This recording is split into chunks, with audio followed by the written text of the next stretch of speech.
Unlock the creative school for quality and innovative education। करें एक बेहतर कल की शुरुआत आज से। प्यार के गिरी silk and sari. Online rummy और क्रिकेट बेटिंग को बैन करने को लेकर सरकार से की एमएलए शब्दों सालगार ने मांग। नमस्कार, मैं वर्षा रानी, आप देख रहे हैं बीके न्यूज। बीके न्यूज में आपका स्वागत है। अशोक कल्याण एमएलए शब्दों सालगार ने हाल ही में बेलगावी में हुए विंटर सेशन में ऑनलाइन रमी और क्रिकेट बेटिंग को बैन करने को लेकर आवाज उठाया था। 25 दिसंबर 2024 को हुलसूर तालुका के बेलूर ग्राम के एक युवक ने ऑनलाइन गेमिंग के चलते खुद पर पेट्रोल छिड़ककर आत्महत्या करने की कोशिश की थी, जिसका 28 दिसंबर को हॉस्पिटल में हुआ निधन। इस घटना को लेकर फिर से एमएलए शब्दों सालगार ने सरकार से कर्नाटका स्टेट में ऑनलाइन रमी, क्रिकेट बेटिंग और गेमिंग को बैन करने की मांग।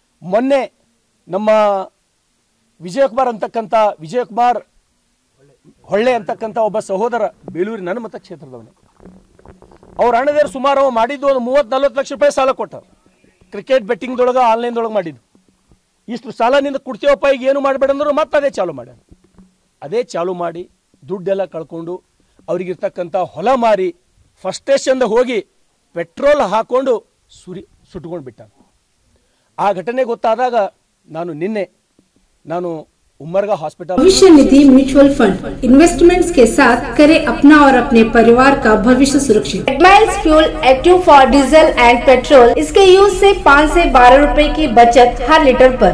उमरगा हॉस्पिटल होगी, उपासी हॉस्पिटल ಹೋಗಿ ಅವನಿಗೆ ಭೇಟಿ ಮಾಡಿ ಲೈವ್ ಬಂದು ಅವನಿಗೆ ಕಡೆಯಿಂದ ಮಾತಾಡಿಸಿ ಸ್ವತಃ ಅವನ ಬಾಯಿಂದ ಹೇಳಿದನು ಏನಂತ, ನಾವು ಎಷ್ಟೇ ಆಡ್ರಿ ನಾವು ಇದರೊಳಗೆ ಗೆಲ್ಲಲ್ಲ, ಯಾರು ನಡೆಸ್ತಾರ ಕ್ರಿಕೆಟ್ ಬೆಟ್ಟಿಂಗ್ ಆನ್ಲೈನ್ ರಮ್ಮಿ ಅವರೇ ಗೆಲ್ತಾರ, ಅದಕ್ಕೆ ಯಾರೂ ಆಡಬೇಡ ಅಂತಕ್ಕಂಥ ಕೊನೆ ಸಂದೇಶ ಕೊಟ್ಟಿದ್ದು ತಾವೆಲ್ಲರೂ ಬಹುತೇಕ ತಾವು ನೋಡಿರ್ಬೋದು।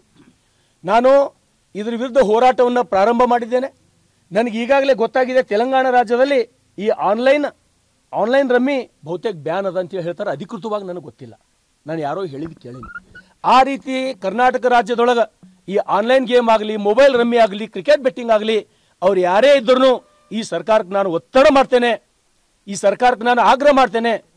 20 ವರ್ಷದ ಹುಡುಗರು ಹಾಡಗಲೇ ಪ್ರಾಣ ಕಳ್ಕೊಂಡು ಇಡೀ ಕುಟುಂಬ ಬೀದಿಗೆ ಬರ್ತಕ್ಕಂಥದ್ದು ನಾವು ನೋಡ್ತಾ ಇದ್ದೀವಿ। ಆದ್ರೂ ಕೂಡ ಸರ್ಕಾರ ಕಣ್ಣು ಮುಚ್ಕೊಂಡು ಕುಂತಿದ್ದು ನಮ್ಮೆಲ್ಲರದು ದುರ್ಭಾಗ್ಯ ಅಂತೇಳಿ ನನಗೆ ಅನಿಸ್ತದೆ।